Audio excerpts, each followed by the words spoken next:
Hello, everyone, and welcome to the Jeffrey Epstein Show. I'm your host, Bobby Capucci, and this is a morning update. You know, when we were talking about the Palm Beach case and Judge Krista Marx, I said on the podcast that if we did some digging, I bet you we'd find some threads that would tie her to so-called polite society. And I told you at the time that I had no inside information or anything like that. I hadn't even done any research in that regard. It was just a gut feeling.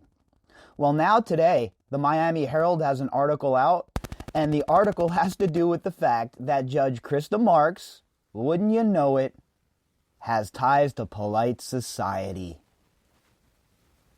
Now, I was just going off of my gut because I know how things are in places like Palm Beach. It's a real buddy-buddy kind of place, and there's a haves and have-nots type of, a scenario that plays out in communities like that.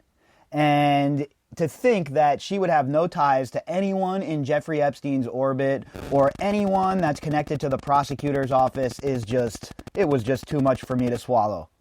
Now, like I said, I hadn't done any research on it. I really haven't dug into it, nothing like that. So when I woke up this morning and I saw this article from the Miami Herald and Julie Brown, I shook my head. I was cracking up because it's just obvious, right? At this point, it's just obvious.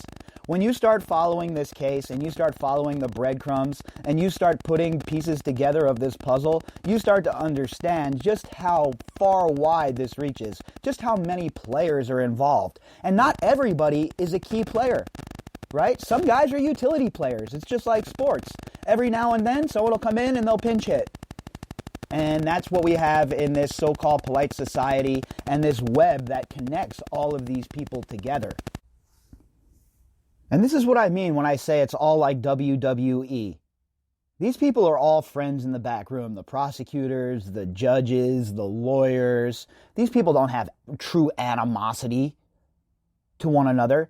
And they get into the courtrooms or they do these interviews and they act like, oh, well, I dislike this one or I dislike that one. In reality, we all know the game. We all know that this is a big club that none of us are ever going to be invited to. And furthermore, none of us want to be invited to it. But that's how things work when you have this kind of money. That's how things work when you have that kind of power. The threads run deep. The tentacles are everywhere. And like I said, I was just going off of a gut feeling saying, well, there has to be some ties between Judge Krista Marx and Epstein's people one way or the other. I mean, what else could predicate such a decision in this case? And it's unfortunate that I have to be like that when it comes to people in power now, but it's the only way that I roll. I am so skeptical of every single person who attains power in this country that it went from a point where I was always willing to give people the benefit of the doubt, the people in power. Maybe I was naive, but nowadays, ever since I've really dove into this case and I've been studying this case and researching this case, and I understand that it's not an R or a D thing. It's a people in power problem, folks. And just because you have a D next to your name or an R next to your name doesn't make you a good person. And it doesn't make you somebody who has the best will of the people at heart. And we need to understand that in this case, especially, there is no room for tribalism. And I know right now that's super hard, folks. I know it's hard for everybody. Everybody's at each other's throat right now. Everybody's arguing. You have families being, broken apart over what's going on in the world. And in my opinion, what I think needs to happen is we need to have less big mouths and more big ideas. Because if not, we're really on a collision course that does not look good.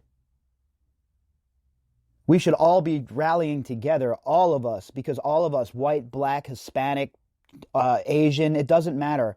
All of us are looked at as disposable by these people. And part of their plan is to keep us at each other's throat. Hate your neighbor. Hate the guy down the street. Whatever you do, don't focus your rage on us. And that's their tactic, and it's been their tactic forever. And they continuously use it, and we continuously take the bait. Personally, I will never, ever, ever, ever, ever let the media gaslight me or put me into a position where I hate somebody over their opinion or about the way they think life should occur. It's absolutely ridiculous. And that's the media's job. That's what they love to do. When they're not providing cover for people like Jeffrey Epstein, they're in the middle of trying to divide the populace. And I don't know about you folks, but I'm not buying into it. I'm not playing the tribalistic game. I don't care what your politics are. I don't care what your view of how the country going forward should be. All I care about is that we're focused on justice for these survivors. That's it. After this case is over, then, everyone can go back to doing whatever they want to do, I guess. But for me personally, this case has really changed my outlook on everything. I understand for sure now that there is no way that if we're divided as a populace, that we'll ever be able to shake off the chains of these modern day slave masters, because that's really what they are. Not so much as that you're not a slave as in, you can't leave your house or anything like that. Well, nowadays, I guess you could say that. But in general, what it is more thought slavery, right? You're on the whatever the media and their handlers are pushing. Well, it's pumping it into your TV, and it's programming the people that sit in front of that TV on a regular basis. So we just got to be really careful right now, folks, what we're sucking down from the media, because I'll tell you what, they really like to muddy the waters. And you see in a case like this, especially in a case like this, all of these people these judges and these lawyers, when you start looking into them, you start finding out, oh, they're part of the same golf course, they're part of the same golf club, blah, blah, blah, blah, blah. And they have all of these ties that connect them, right? And it's obvious for anybody who's paying attention. All you have to do is do a deep dive and start really looking into it, and you see for yourself just exactly how deeply these people are connected. So today's article is from the Miami Herald, and the headline is, Judge in Jeffrey Epstein grand jury case has ties to those with a stake in the outcome. The author is Julie K. Brown.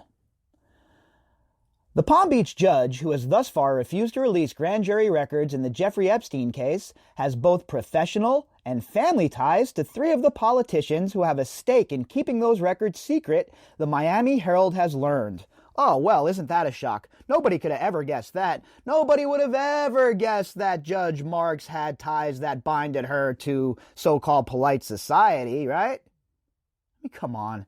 It's obvious, folks. And you don't have to be Nostradamus to figure this out. All you have to do is take a little look around and see the players that are in the game, and you start to realize very, very quickly that there are connections with them all. Just like the Harvard judge Newsom from the 11th Circuit Court. How many classes did he take under Alan Dershowitz? Again, I haven't even looked into this stuff yet. These are just questions. All of these Harvard judges and lawyers, how many of them took classes under Alan Dershowitz? That's just one of the questions that I have. And it's one of the projects I'm going to get to at some point, I hope. But there are so many more questions than there are answers in this case that it's hard to even wrap your head around it. Circuit Court Chief Judge Krista Marx has potential conflict of interest involving three prominent players embroiled in the Epstein sex trafficking saga. Palm Beach State Attorney Dave Aronberg, who has been sued by the Palm Beach Post to release the grand jury records, Palm Beach Sheriff Rick Bradshaw, whose department's favored treatment of Epstein while he was in the Palm Beach County Jail as part of an ongoing state criminal investigation, and ex-state attorney Barry Krischer, part of the same investigation in connection with his decision not to prosecute Epstein on child sex charges. So this judge has ties to all three of these people, all three key players, and she decides that she's not going to recuse herself, that she's going to sit and hear this case anyway. See, this is what I mean. All of these judges act like their courtroom is their own private fiefdom. They don't answer to anybody. Who do they answer to? The Supreme Court of the state? The same people they're barbecuing with? There is no independent oversight, and that is a huge problem. How long have I been saying that on this podcast? And it bleeds over to things like the police force. There needs to be independent oversight. It's better for everyone, the police and the populace. Just like there needs to be independent oversight in a case like this, because if not, here's what we get. Judge Krista Marx, Barry Krischer, all these people connected. And where's the legacy media asking these questions? Besides the Miami Herald here, nobody asks these questions forever. These are the first questions I ask now. And it's not because I have some kind of a special ability to sniff things out in this case. It's just because I've been reading these articles for so long now, and I've learned how to truly read between the lines of what these people are saying and what they really mean. And when you put all of the pieces together and you have followed the breadcrumbs, you can only get to one destination. And that destination is that we are all completely and utterly screwed by the two-tier justice system and these sick people who administer it. Special prosecutors appointed by Florida Governor Ron DeSantis went to court in January to unseal records of Krischer's secret 2006 state grand jury presentment in the case. Look, I'm not a huge fan of DeSantis for the most part. In fact, I'm really not, a fan. I'm not a fan of any of these politicians anymore, to tell you the truth. This case has completely soured me on all of it. But at least DeSantis is trying to get an investigation going here. Would I like to see it as an independent investigation? Yes, I would. But at least somebody's trying to unearth some answers here, so I'll give them some kudos for that. But overall, these politicians are the problem. Who do you think writes these laws? Who do you think puts these laws into place? And who do you think uses the loopholes that they put into these laws so that they can navigate this swamp while you and I get stuck in the quicksand and slowly but surely suffocate? Prosecutors wanted to examine whether Krischer's office told the panel the full scope of Epstein's crimes or whether state prosecutors kept key evidence from the grand jury.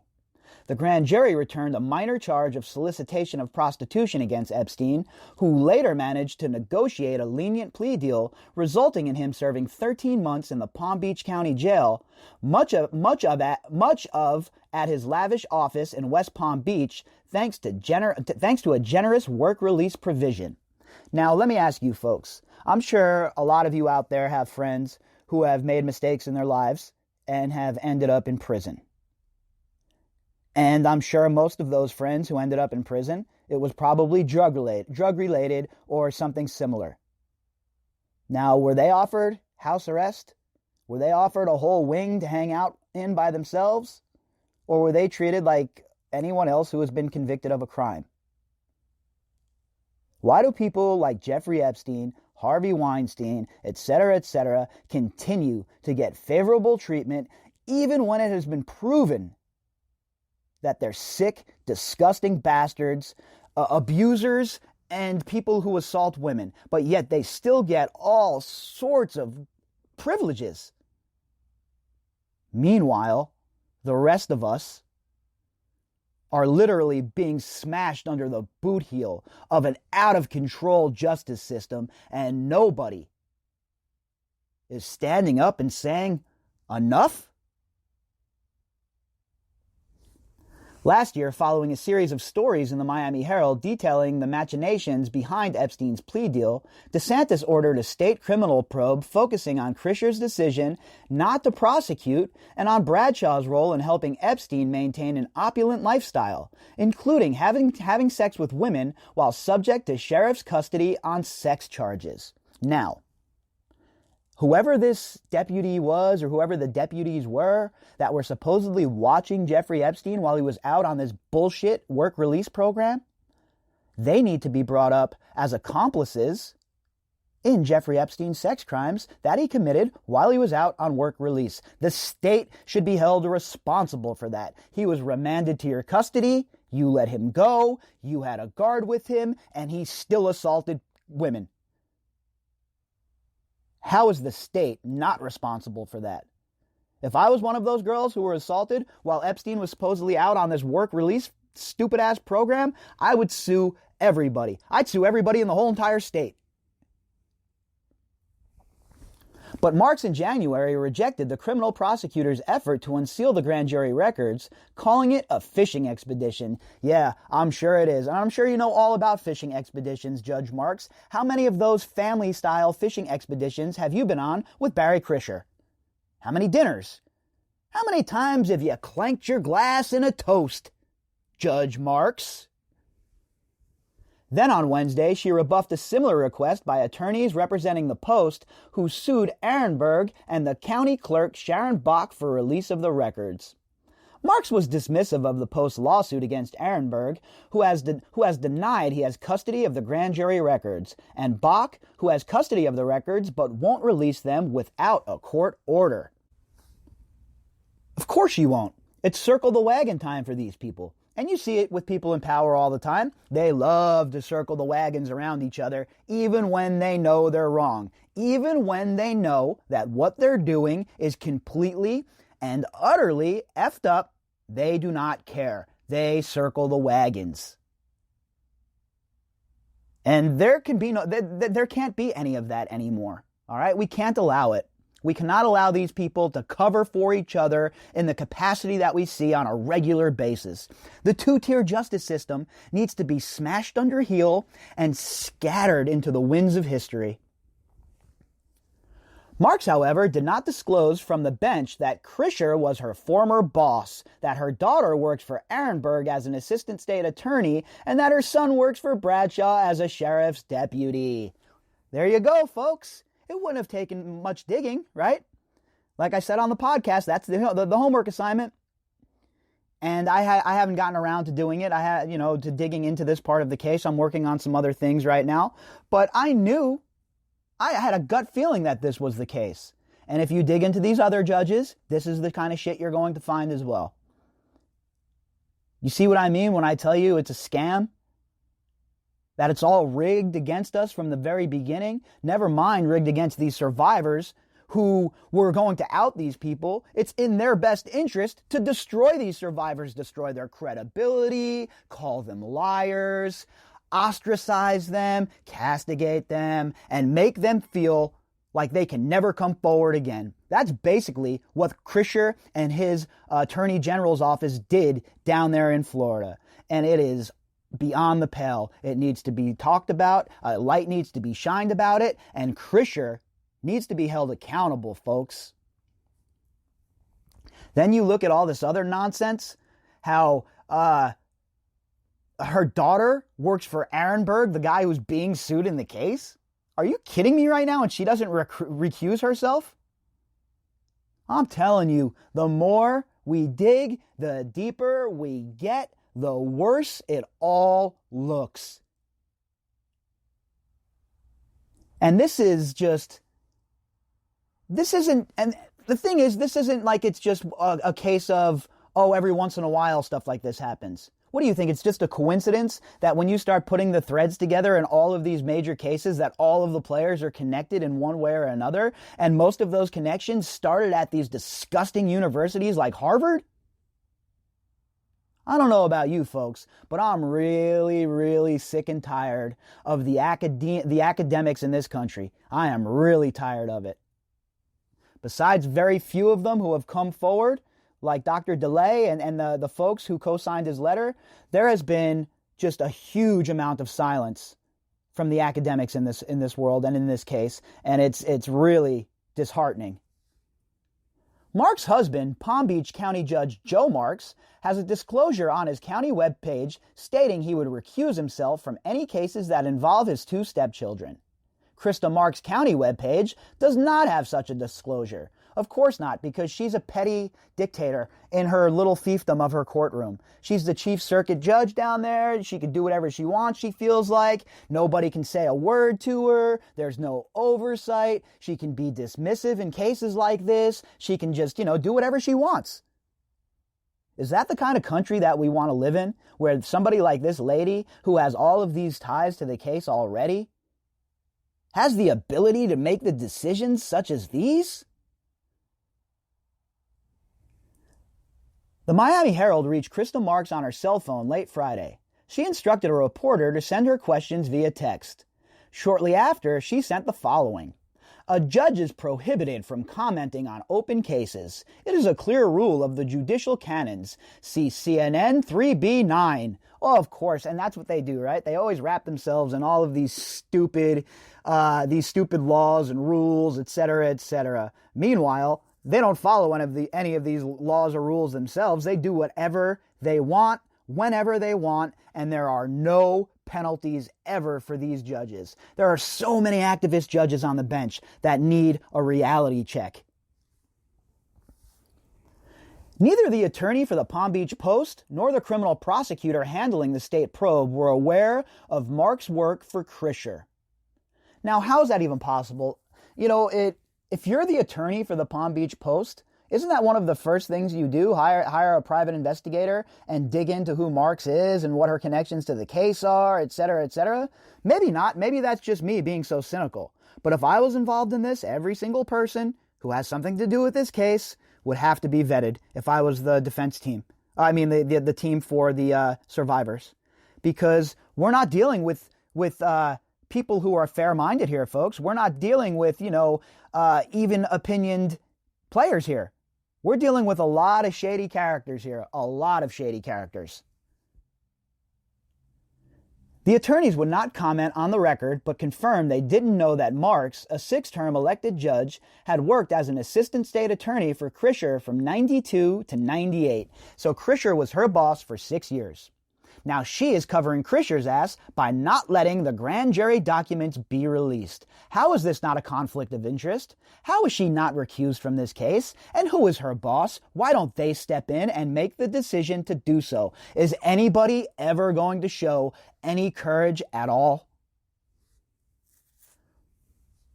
In 2012, Marx weighed running for state attorney herself, then decided against it after supporters of Ehrenberg, the only other candidate, indicated they would file an ethics complaint against her and also run a candidate against her husband, who was up for re-election, the Post reported at the time. And you see, this is a different topic, but the inner political wheeling and dealing that goes on in situations like this, it would make your head spin if you ever did a deep dive into that, folks. That's really, one of the things that I was really focused on previous to this, the corruption within the government.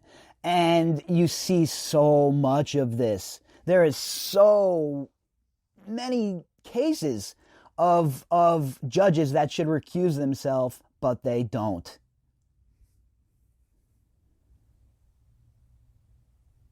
Judges in Palm Beach County rarely face opposition, and such re-election contests, when they do occur, are costly and time-consuming. So basically, what happens is you get one candidate, and I guess it's a fit-all process, right? Here you go, here's your candidate. We're not going to run anybody against her. You're stuck with Judge Marx. Meanwhile, she's making decisions like this, protecting pedophiles, protecting those who just completely and utterly shit the bed when they were supposed to do their job in the first case in Krischer's prosecutor's office. And meanwhile, she's pointing out that a judge can't comment on an ongoing case. Again, using the legal loopholes to provide cover for her ineptitude. That's right, Judge Marx. I am calling you inept. Right here on the podcast, you are inept, and you are everything that is wrong with the judicial system. You are the face of it. Despite his denials, Ehrenberg, who won that year and has been state attorney ever since, had a direct personal role in the events that led Marx to drop her bid, the Post found in 2012. The Miami Herald could not reach Ehrenberg for comment. The Post investigation showed that Ehrenberg's campaign manager prepared a 5-point public records request in an effort to obtain information detrimental to Marx. Ehrenberg emailed her the request himself to an associate, the paper found. The issue involves soliciting political support from practicing attorneys, the Post said. So basically, Ehrenberg was threatening to release all of this political nonsense to make Marx look bad and lose the election if she tried to run against him. They would use all of that stuff to make her husband lose his election. So what you see here is just basic, a basic knife fight between campaigns. But what it does is it builds up the story and adds context to who these people are and why they're connected and what their role is in keeping these grand jury documents secret. The records request was never filed, but Arenberg's campaign manager acknowledged that he drafted the request to obtain information on Marx because she was planning to challenge Arenberg. Both the campaign manager and Arenberg, however, denied knowing anything about what the Post described as a threat to damage Krista Marx's campaign. Of course, they'll hold it close to their vest. They probably still have it in their back pocket, and they're probably dog-walking Marx with it. I wouldn't be shocked. So what, we've never had a judge get blackmailed because someone has dirt on them?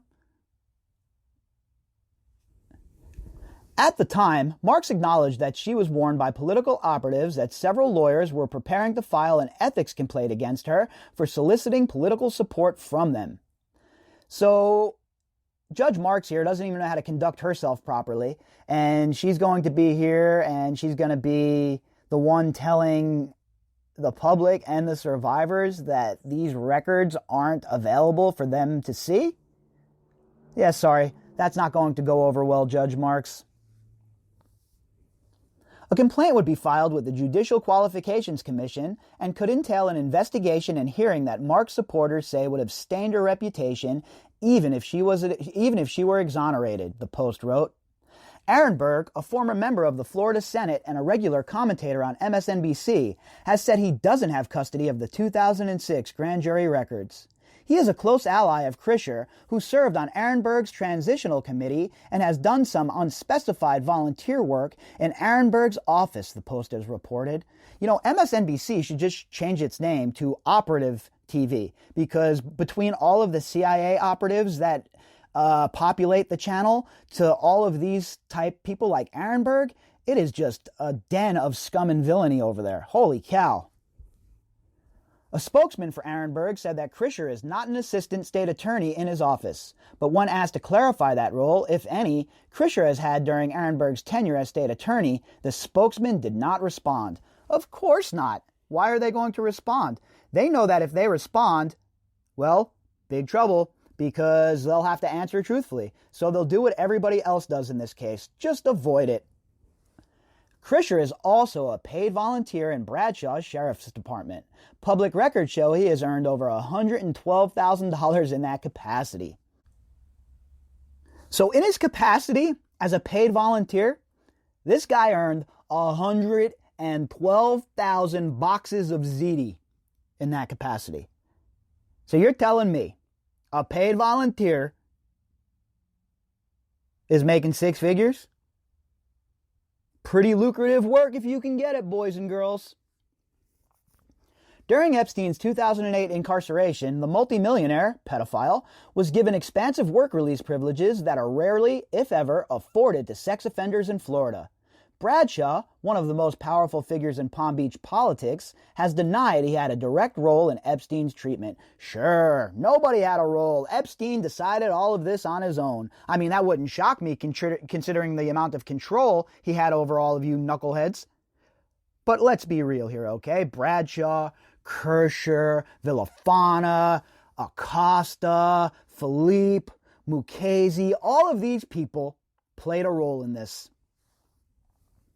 But Epstein's case illustrates the peculiar nature of Florida politics, where behind-the-scenes power brokers and consultants fueled by money can decide who runs for office, which incumbents face challengers, and which do not, and who is rewarded with political appointments and jobs. So you just basically described every state in America, every county in America, every district in America. It's all pay for play, quid pro quo. Which bundler is going to get the most in return on his investment? And so the story goes, and so the band played on.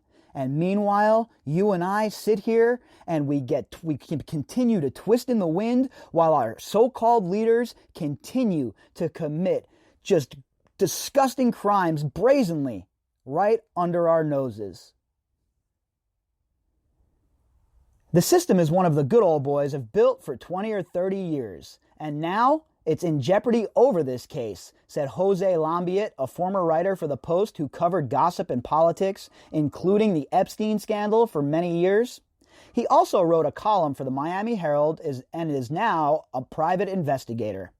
Marx needs to recuse herself, and anything that is done in the Epstein case should be done in a different county. Yeah, that's pretty basic stuff. And we've talked about that a lot. How is this case even being heard in Palm Beach? Move this case somewhere else. All of these people are friends. All of these people have ties that bind. And all of these people hung out with each other at these parties. What do you think? They weren't rubbing elbows at these parties where a guy like Epstein or his people are there to donate money so that they get some more support from whatever disgusting politician is on their list? Of course that occurred, folks. Of course these people all know each other. And of course Judge Marx needs to recuse herself. If you'd like to contact me, you can do that at bobbycapucci@protonmail.com. That's BOBBYCAPUCCI@protonmail.com. You can also find me on Twitter at BOBBY_CAPUCCI. All right, folks, I'll be back with the Daily Drop tonight. It's probably going to be a little late like usual when there's a UFC, so figure around 9:30, 10 o'clock, unless, of course, I can fit it in before UFC starts and I head out. I'll try and do that, but if not, it'll definitely be 10-ish, 11 o'clock Pacific Standard Time, and I'll have the Daily Drop ready to go. All right, everybody, please enjoy your Saturday. If you're going out tonight, please be careful. Don't drink and drive. And, of course, have a great time. Until later, folks.